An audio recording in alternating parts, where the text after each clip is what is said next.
been waiting all week for that Saturday show. Tune in, see what happened, let your troubles go. Work real hard, now it's time to take it slow. Kick back and relax with that Saturday show.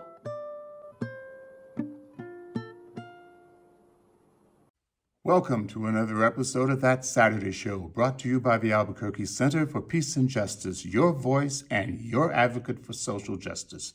I'm Jim Harvey, your host, and we have a great show lined up for you today.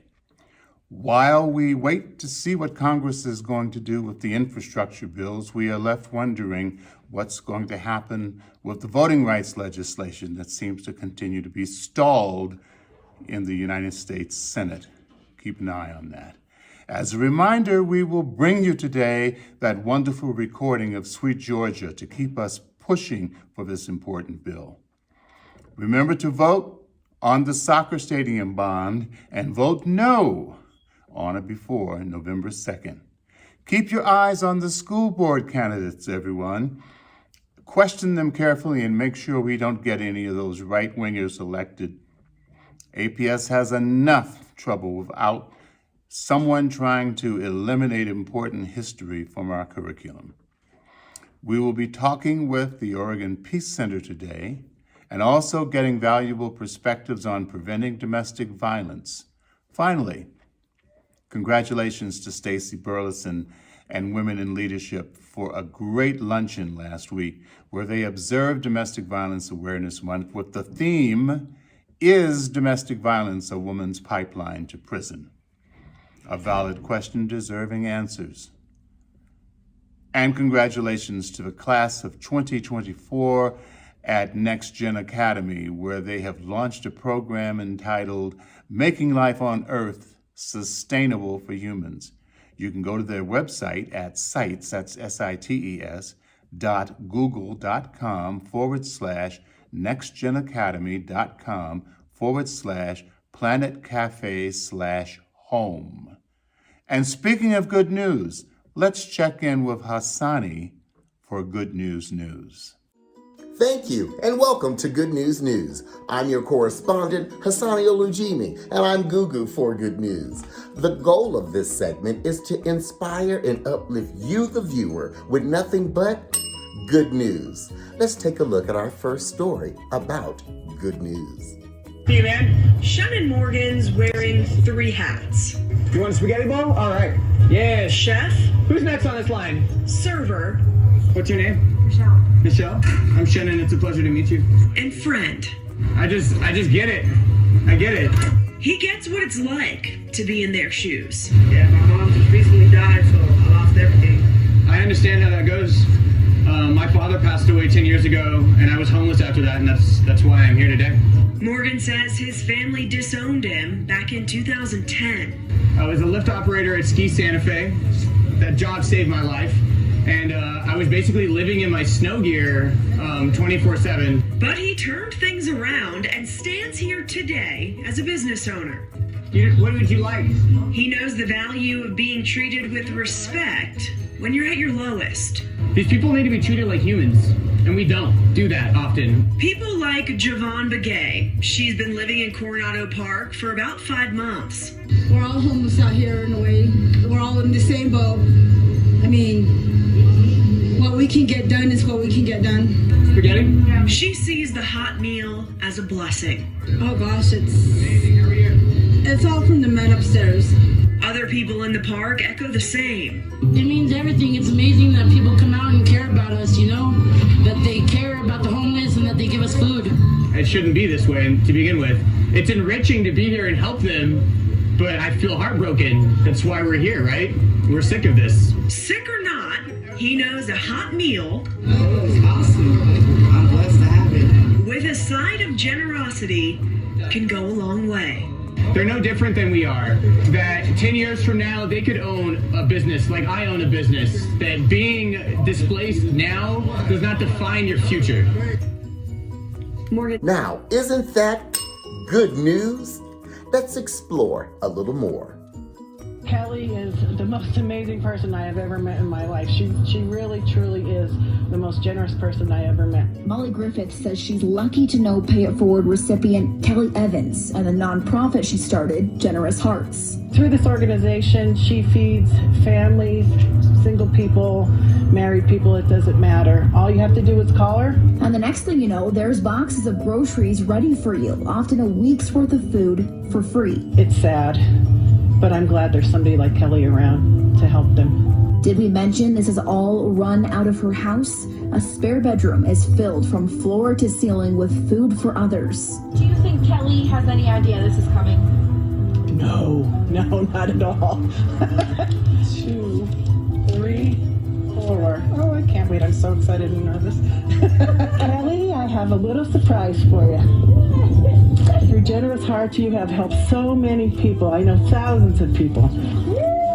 Yes. Here we go. Put your hand out there. With some convincing, the money finally got to her hands. 2, 3, $400. You cry, I'll cry. Yes, you can. If someone's hungry, you need to feed them. It's my calling. We are just so thankful that you are going above and beyond in our state and your community. We want you to use that money for you and you only because you deserve it, truly. I don't ever need to be thanked to do this. That's why I'm doing this, because you never are. It's exactly why I know you do. But I think every once in a while someone needs a kudos. Thank you. Oh, you're... With that, good news? Let's check in with our favorite sassy grandmother, Little Big Mama. What do you have in store for us today, lady? Thank you, Hasani. I want to tell you about my sassy grandson. He went to the hospital the other day because he ate his homework. And the doctor said, well, why did you eat your homework? He said, the teacher said it was a piece of cake. Go take a time out. Bye, baby. She is a blast. The best way to turn a frown upside down is to get goo-goo for good news. I'm your correspondent, Hasani Olujimi, featuring Little Big Mama, of course. We'll see you right here next time on That Saturday Show with more good news. Thank you so much, Hasani, for another piece of good news. And now, joining the Saturday show is my dear friend and my old boss from the city of Chicago, Michael Feinerman, who is the programs director for the Center for Advancing Domestic Peace.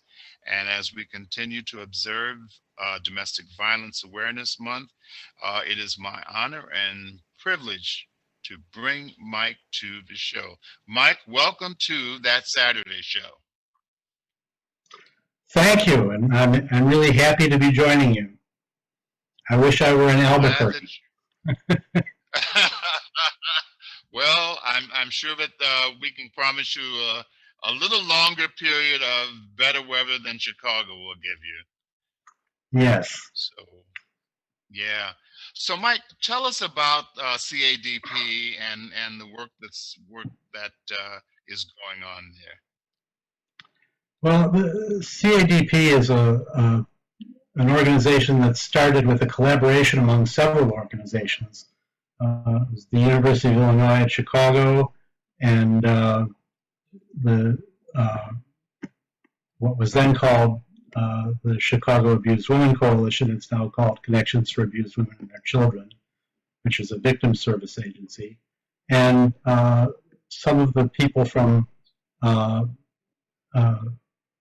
the various academic institutions who got together to develop a program for addressing people who have harmed an intimate partner. At that time, it was focused mostly on men who had harmed women partners. And it was trying to address the need for some kind of services for people who had harmed on the west side of Chicago, because there were no services there at the time.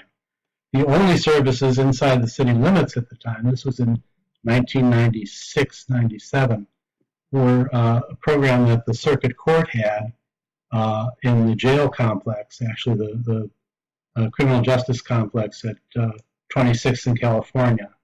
And that was something that was run by the court's social service department, mainly for people that they did not want to refer to outside providers, either because of the severity of their violence or because they were repeatedly non-compliant with those programs.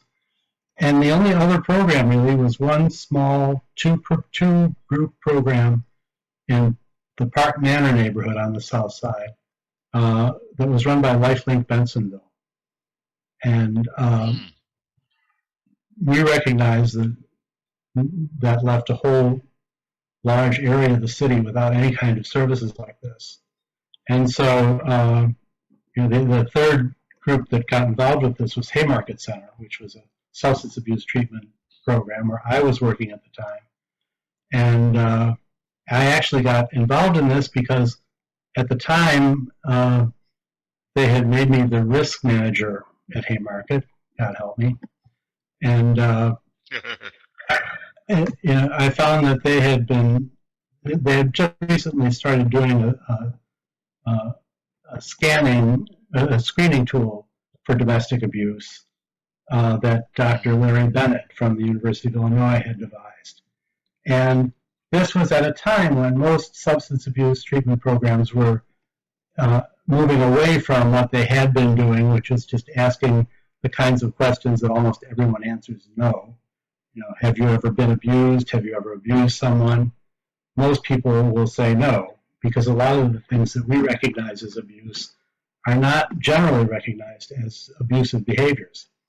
So this screening asked very specific questions. Have you hit, slapped, kicked, beaten, scalded, etc.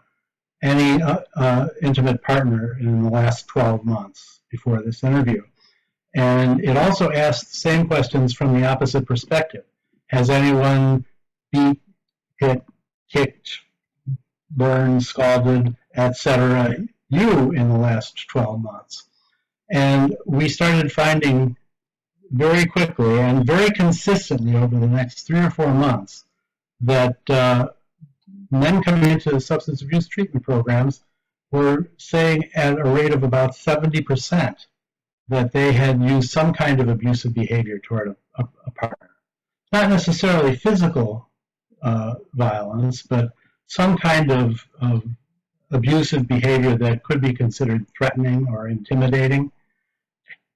And so we realized we had a problem. First of all, it occurred to me that that was a clinical problem because we know that there's a connection between conflict in relationships and relapse to substance use. And secondly, I realized it was a liability problem because if we know we have numbers that high and we're not doing something to address it, there's a lawsuit headed our way. And so I brought that to the administration, and they got me back in touch with Dr. Bennett, who was just starting this collaboration at the time. And so Haymarket became part of it, and I volunteered to become a co-facilitator. And Dr. Charlie Stoops from the Department of Psychiatry at UIC, and Christine Call, who was an adjunct professor there, who was also doing her PhD project at the time, doing research in the women's programs at Haymarket, agreed to train co-facilitators for both Haymarket and for the University of Illinois. And the groups got started probably in late 1997 and early 1998. And I continued co-facilitating from time to time, and got involved in some other things. Dr. Bennett invited me to be part of a state domestic violence advisory council, and I just realized that this was work that needed to be done, and that I had some interest in and expertise in doing. So I started working full time dividing my time between Christine's private practice and the collaboration at the University of Illinois. And I think that started in 2003. And shortly after that, Charlie decided to leave the university, and the university decided that they really didn't want to continue hosting the program, but they gave the collaborators 9 months to figure out what they wanted to do. And so Christine and Charlie went into high gear and got nonprofit status, and by February of 2004, we were operating as an incorporated entity, the West Side Domestic Abuse Project Incorporated. And Christine donated her former office and most of her equipment and things, and the rest, as they say, is history. As I think you know, we moved our office to the West Side in the Tri-Taylor neighborhood in 2009 to be closer to where our strategic plan had told us most of our clients lived. And we also changed the name to Center for Domestic Peace. And then a year later, when we got a letter from a program in Marin County that had trademarked that name, we became the Center for Advancing Domestic Peace. And and we have had various ups and downs with various changes in the courts. And right now we have, I think, 10 groups altogether. In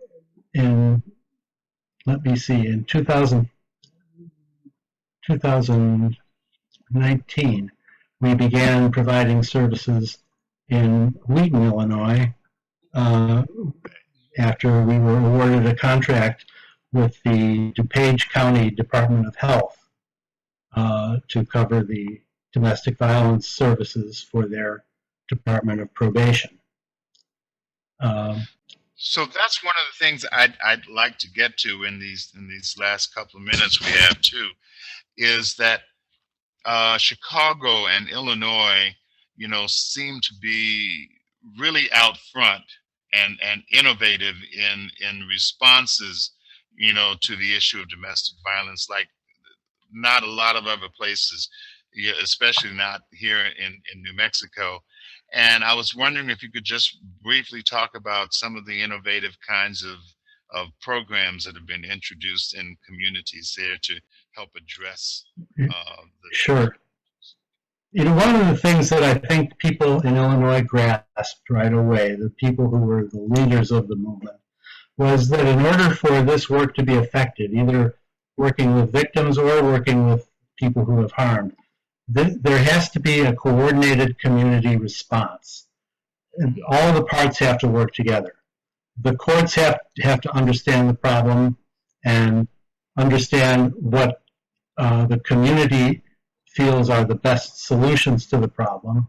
They have to recognize that something other than jail is more appropriate in situations where the victim is saying, this man's the father of my children, I don't want him in jail, who's going to support my kids?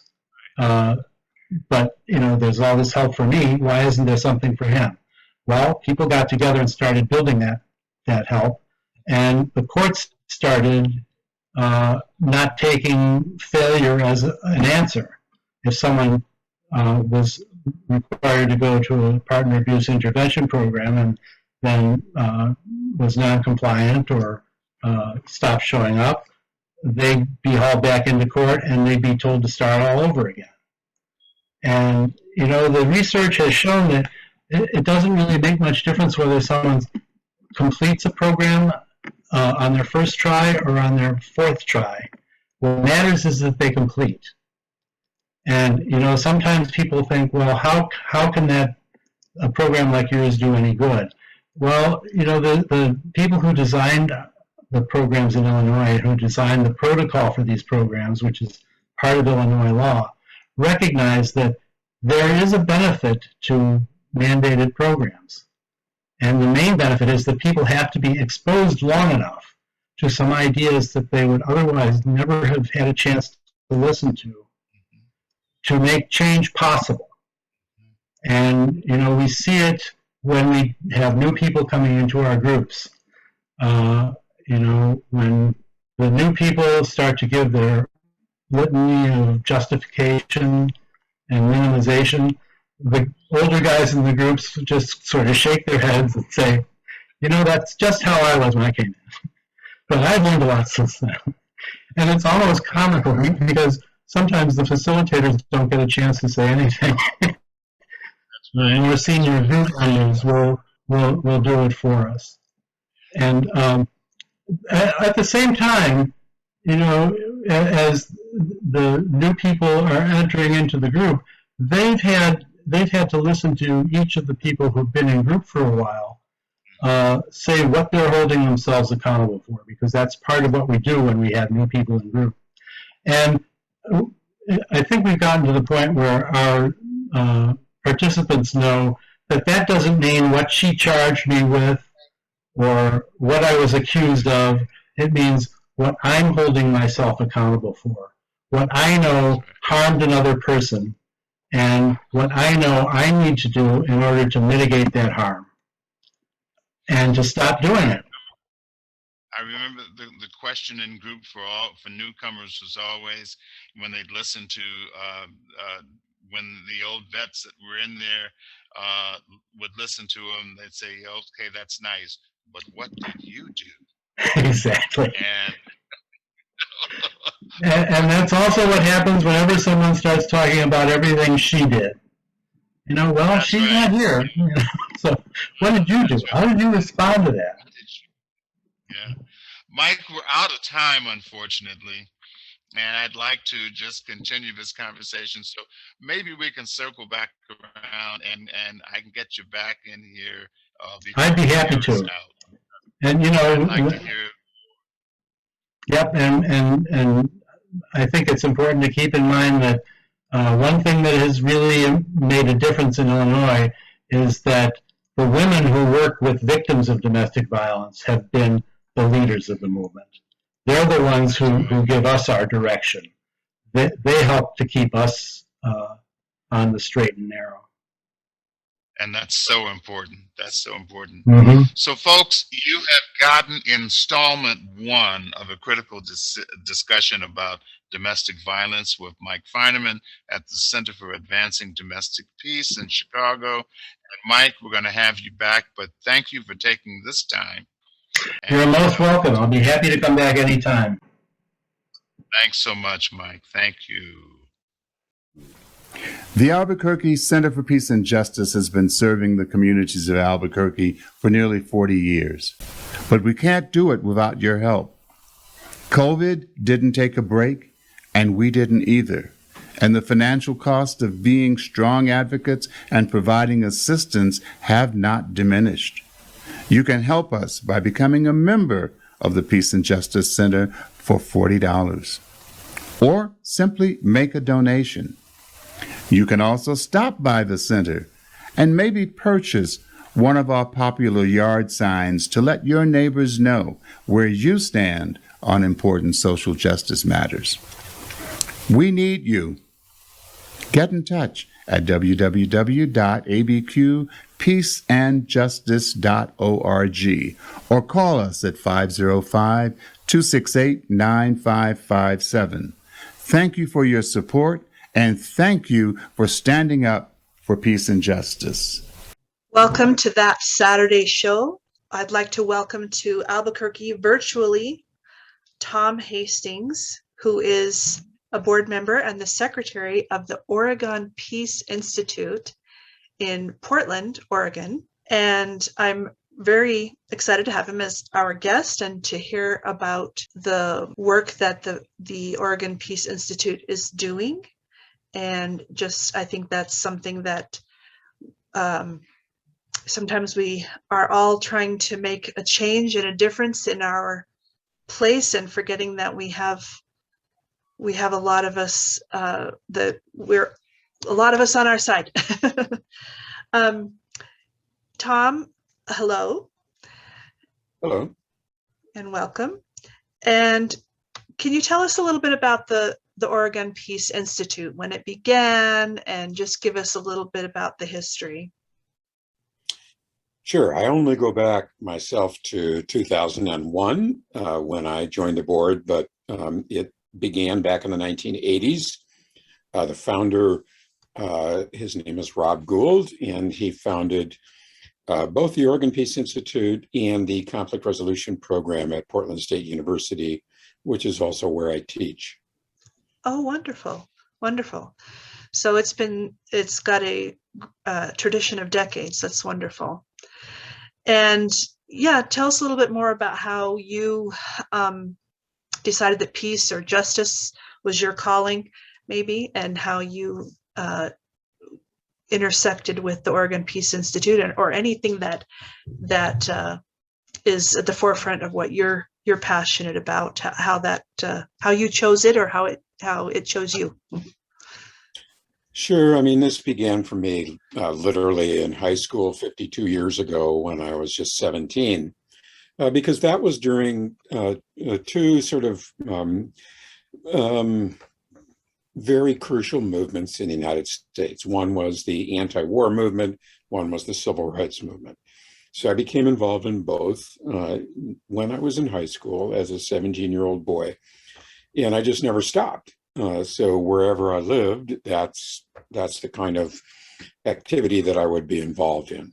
And that was true in my hometown of Minneapolis, Minnesota. And then when I lived in northern Wisconsin, and now for the past 21 years living in Portland, Oregon. Wonderful. And what would you say are at the forefront of what your organization is doing these days locally in Portland, or tapping into some of the national movements happening, or what is just really crucial to you guys right now? So the primary program of OPI, the Oregon Peace Institute, right now, and for the past few years, is something that I started back maybe a dozen years ago or so, called Peace Voice. And what we do with that is that people write commentaries or op-eds, and it's on some theme that is sort of under the broad umbrella of peace, justice, and sustainability.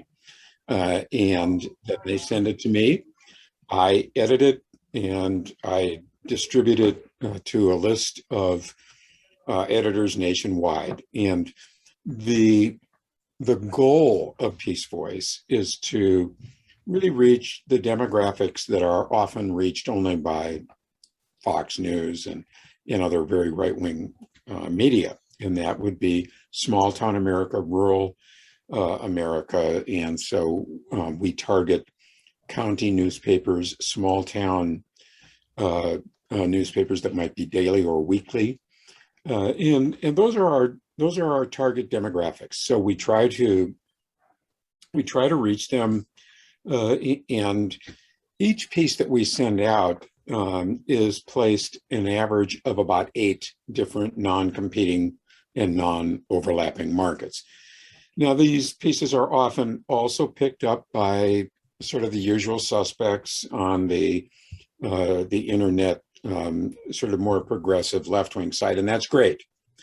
That's not our primary goal, but as Stephen Zunis once said, he and I were on some radio program together, and the host said, "Well, aren't you really preaching to the choir?" And Stephen said, "Yes, and the choir is sometimes singing off key, so we really try to work with that as well."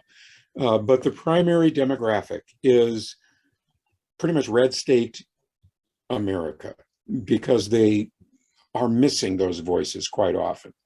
Right. So that's the current primary program. But the Oregon Peace Institute has had many other programs over the decades. OPI has been very large at times, with thousands of people involved. And I mean, we were a state tax form checkoff box because one of the co-founders was actually a United States congressperson. So yeah, Elizabeth, the late Elizabeth First. So this is something that's kind of had its, hills and valleys over the decades. And it's a 501c3, of course, and our primary mission is education. Mm. That's good, and I think you're right. You're spot on that education, that relationship building, that messaging, the changing of minds, and I guess the paradigm shift that we need before we can make the different actions. And that's wonderful. Since you said that you were teaching with Portland State, have you, I mean, I'm sure you work with all ages, but with the young people, do you have any observations about what may have changed or what's new or what's fresh, both in terms of what's difficult and what's wonderful coming up as you see people who, younger people called to the work of peace and justice? Well, so I've been teaching for a long time, began back in Wisconsin at a small liberal arts school by the shores of Lake Superior. So this is something that I have had a chance to sort of observe in almost a longitudinal fashion. And the only thing that I think is has its downsides. I'm not going to say it's worse, but it has its downsides as well as its upsides, is the sort of notion of being so woke and politically correct that people get canceled easily. I personally don't worry about it for myself because I have enough street cred so that I really don't need to worry about it, frankly.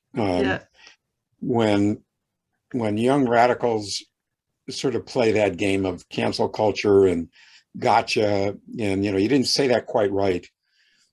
I'm not an easy target because I really don't take a back seat to anybody in terms of being, quote, radical. I mean, I've served time in 3 prisons for my nonviolent resistance. Wow. And been arrested literally coast to coast. My nonviolent resistance. So yeah, it's not something that I am really vulnerable to myself. When it does get turned on me, I kind of swat it away fairly easily, but I see other people just get they do get canceled. They go from being participants in a movement to being against the movement because of this wokeness that is like kind of ready to pounce. Oh, you didn't say that right. You're not politically correct over here. That is the scourge right now of kind of like progressive thinking and progressive politics, and it is primarily fueled by very smart, but almost too smart for their own good.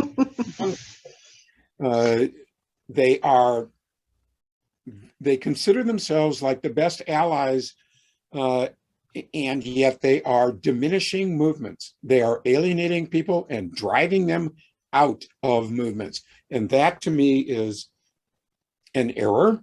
I hope it rectifies itself. It's part of the pendulum. It swings both ways.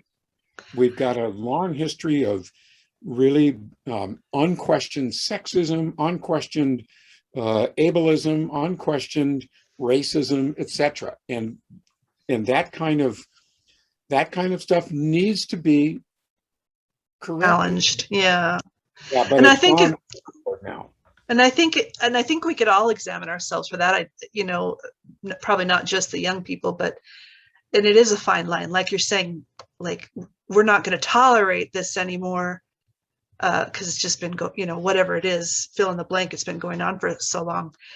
But like you say, crossing that line into never giving anybody the benefit of the doubt, or trying to take the time to be nuanced or have a conversation. So yeah, I think we could all examine ourselves for that, but thank you for that observation.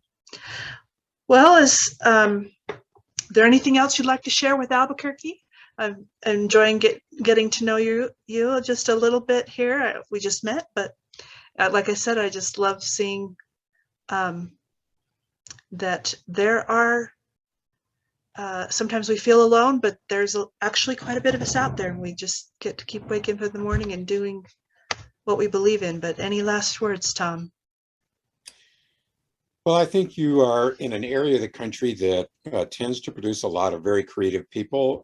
I'm sort of thinking of Rivera's son, who is an amazing young author. I've known her, for years, and she writes extrapolative fiction that, to me, does the best job of sort of teaching us nonviolent strategy without being pedantic at all. So this, New Mexico voices are very creative, and I'm very happy to know at least some of you who live there.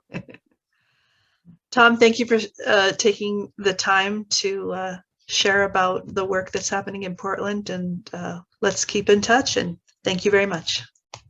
Thank you, Jennifer.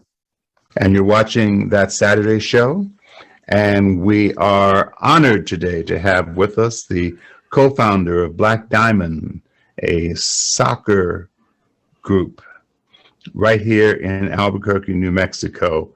And this one takes on a lot of very interesting and important reasons for even existing, especially in a town like Albuquerque.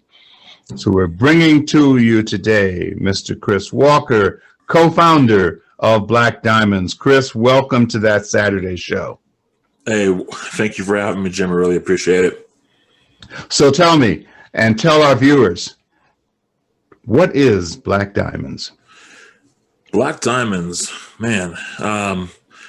Well, Black Diamonds, in the simplistic form, is a soccer supporters group, as you did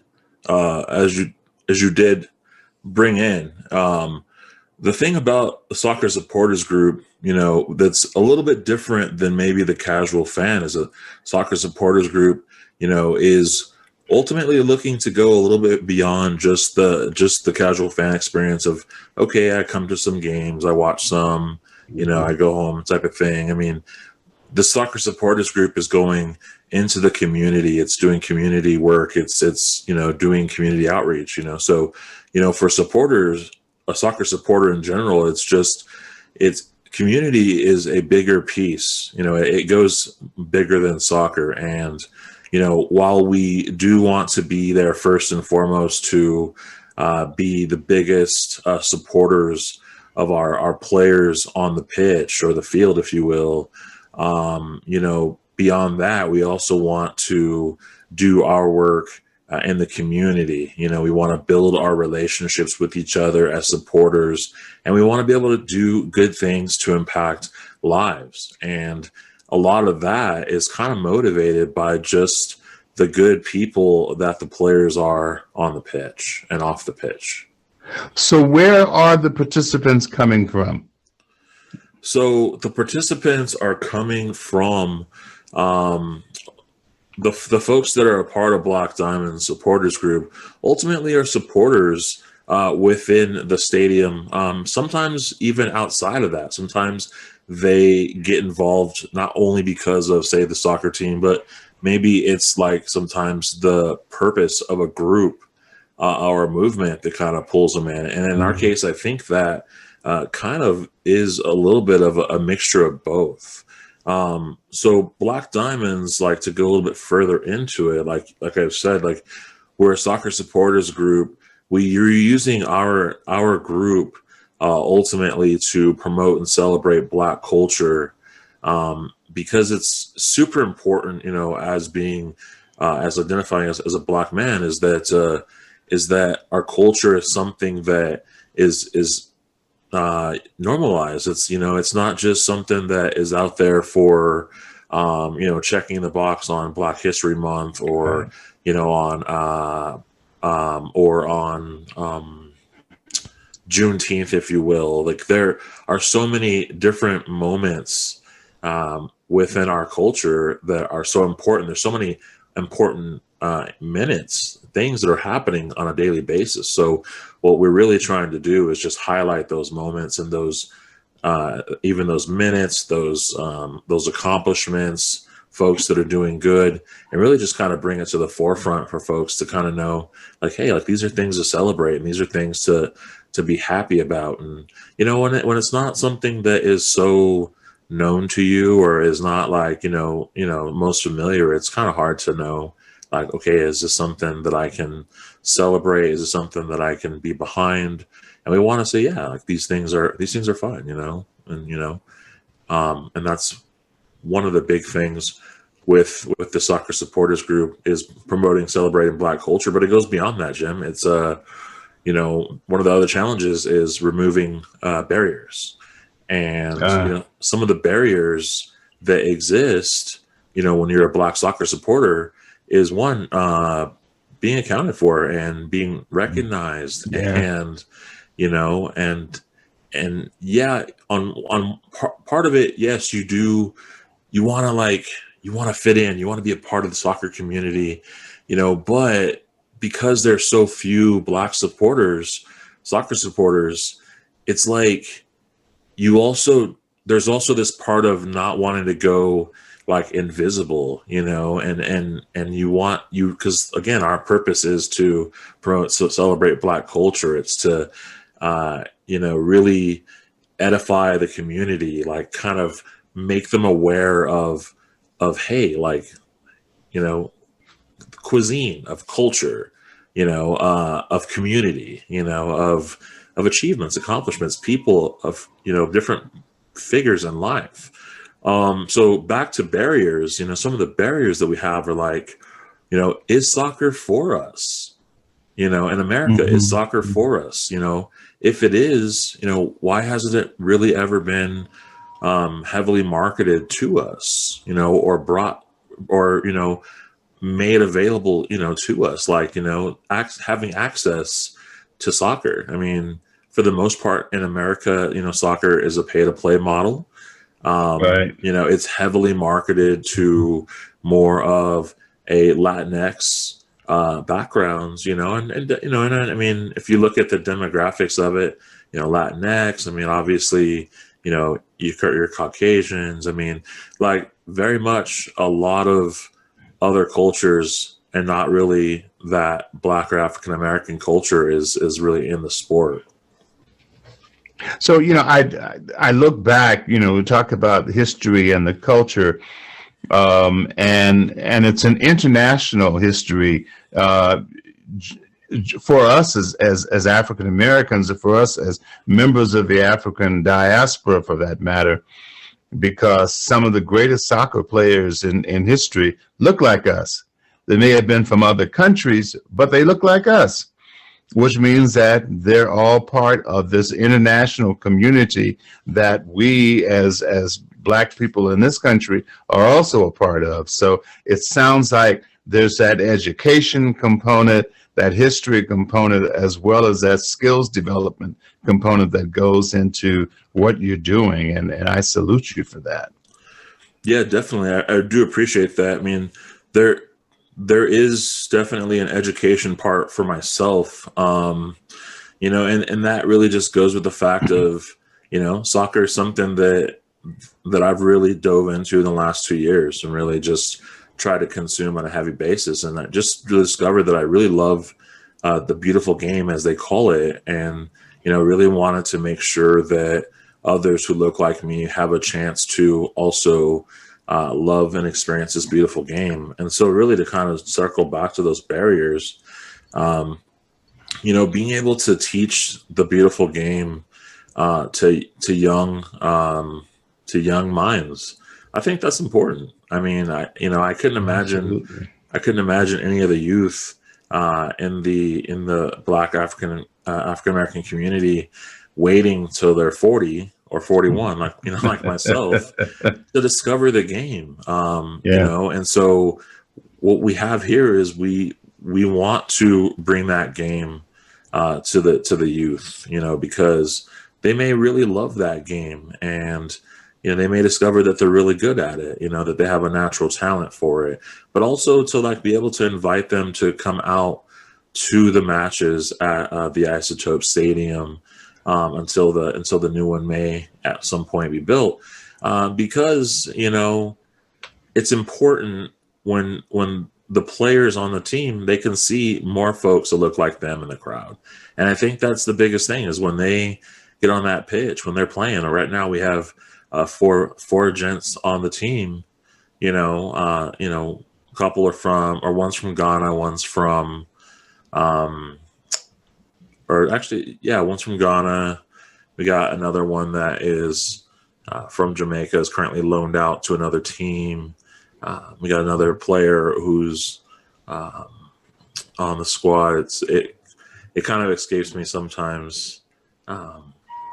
Another gent's from Barbados, but like ultimately, it's like we want there to be representation in the stands, and we would love for them to look into the stands and see others that look like them. And we're not necessarily saying like, hey, all of the folks, hey, we need to be all together sitting in one section, because here the reality is that some people don't want to stand for 90 minutes, and some of us stand in a section where you stand for 90 minutes, right? So we're not gatekeepers. We're not saying like, hey, if you have to stand for 90 minutes if you're going to be riding with us. It's like, hey, if you want to sit down, sit down.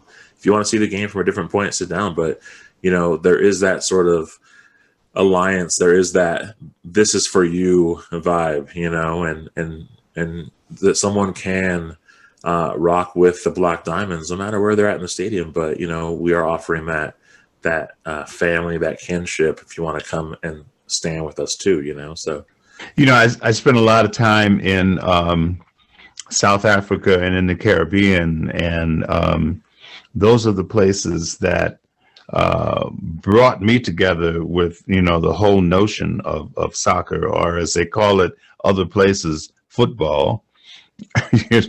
Right. And they call it football, and that's what it is.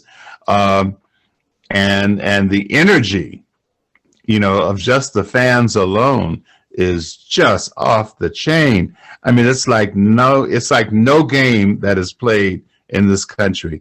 I have never seen energy like I've seen, at a soccer game. And I would imagine that to be a player and on the field and to feed off of that level of energy has got to be exhilarating. Yeah, I think that it is. And we hear the players say a lot of the times that they draw energy from the crowd. And so as a soccer supporter, not only you're just standing there and cheering and screaming and, but you're singing and chanting, you're singing songs to them, it's just like the serenade, of the supporter to the player that's happening. And, and it's not only through like, obviously the moments where they're scoring or they're on a drive, but it's even on the moments when they're down, what I mean? And so, so one thing as Black Diamonds obviously is, while we are, obviously, standing alongside other supporters and singing and chanting is, in our minds, we're thinking at some point, as this thing grows, can we bring in some soul, like into the songs, can we bring in like those instruments, like whether it be like a djembe or a Congo drum, if you will, or, can we take songs that are widely known in the rhythm and blues or soul jazz world, and can we kind of adapt the melody to words that are like lyrics that support our team, that folks can get into easily, and I think I sit around a great deal kind of thinking about that, like, can we convert a Temptation song? Can we take, I mean, obviously there's the Marley songs that are already infused because Marley was a man who loved football. But, what other songs are out there that we can kind of make chants out of, that we can kind of bring that urban feel to? I mean, because, part of it is, being a black man, it's like we have this sort of access to the hip hop and the beats, certain things that are inherently already like deep in our culture. And so there's that sort of access or expectance, if you will, but it doesn't just always fit like that. Right. Some of it is, the sport, like we see it here in America, obviously, is a lot of the song and chants lend themselves to what's happening in the European sense. So some of the songs sound like that. Some of the songs obviously lend themselves to like the Latinx sound. And what we may be discovering lately is that like Afro jazz or Afro Latin might be something that might actually fuse together. Just those different rhythms. We might be able to create kind of a world sound here together. And so, that's something that's offered up. Bringing culture to a game that is just a natural for us, is such a valued thing. And again, hats off to you for that. So we've got a little less than a minute left, and in that time, two statistical things that I'd like to get from you. One is, what is the age range of the youth that you're working with? And finally, how do people get in touch with you, either to get more information or to sign up or sign their kids up? So age range right now, I would say, it's probably any age range, to be honest with you. But realistically, of what we're trying to do is obviously set up free soccer programs for children to have access, and it's not no cost to obviously the families or the child. We just want them to be able to come out, learn the game, be able to ultimately develop their skill and work with them over a long period of time. So I don't really know a range. I'd imagine it probably starts at 5 or 6. I could be, we would have to obviously figure out the logistics based on the interest. But like I said, I don't think there's too many restrictions on it. It's just the age of learning pretty much. And then as far as signing up or getting more information, whether they want to be a member of Black Diamonds, maybe they want to find out about events or things we have going on. The best places to reach us right now, Instagram, or Instagram is a spot that they can reach out to us if they're social media. And the handle there is Black Diamonds NM as in New Mexico. Or of course on Facebook, we are there as Black Diamonds NM as well. And then of course, this is our logo. I hadn't shown it yet, but this is our logo. The Black Diamond. This is the Black Excellence Jewel, as we like to call it. It kind of bears some color resemblance to the Meow Wolf logo on the gem jewels. So, but something that we like. It's vibrant. So Facebook, Instagram, if you do Twitter, we're there as well at Black Diamonds NM as well. And that's kind of where it's at. I salute you. I think this is so important. This is important and valued work, for our community here. And I wish you all the best. And anything that we can do at the Peace and Justice Center to further help promote your work, space for meetings or just putting information in our newsletter and sharing with our members, we'll do that as well. But keep up the good work. And we've been talking with Chris Walker, co-founder of Black Diamonds, New Mexico. And you're going to hear a lot from him, and you're going to see a lot of Black Diamonds coming into fruition right here in Albuquerque. Chris, thank you again. Hey, thank you, Jim, for having me. I appreciate it. All right. You take care, okay? All right. You too. Thank you. All right. Sweet Georgia,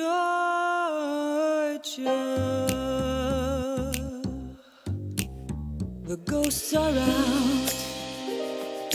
Blind eyes and grinning faces under the swirling sheets of white and scarlet. Yes, I know. Should be a nighttime story, should be a nightmare, but no, it's our reality. So they go over the streets and alleys, under the guise of rallies, compromising everything worth fighting for. They meet nowhere of poison, the marbles, bare guns frozen, sides already chosen. The ghosts are out, but some won't run away, when it seems history is here to stay. Some keep on sleeping, others dream it's safe to sleep. Some never sleep till they awaken their dreams. Sweet Georgia, sweet dream in Georgia, we can breathe, Georgia. Yeah, you'll be on our minds. Ba-da-ba-ba-ba-ba-da-da-da. Ba-da-ba-ba-ba-da-do-do-do-ba-ba-da-do. Ba-da-ba-ba-ba-ba. Ba-ba-da-da. Ba-ba-da-da-da-da-da-da-do. The gates are down, broken doors and disgraces.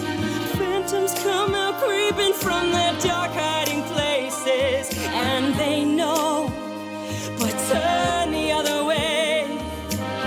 The twisted tongues, now they've got nothing to say, so they go where bodies hit the floor, where they suffocated voices just a summer before. And we know silence heard around the world. No fist comes down like condos bleeding to be heard. But hope was sowed in soil in 10 years of sweat. Some won't remember, but we'll never forget. Some never sleep, they dream just so we can sleep. The dreams awake, the nightmare breaks, and we believe. Thank God we can believe in sweet Georgia, sweet dream in Georgia, we can breathe, Georgia. Yeah, you'll be on cause it's sweet Georgia, sweet Georgia, we can breathe, Georgia. You'll be on, yeah, you'll be on our minds. You'll be on our minds.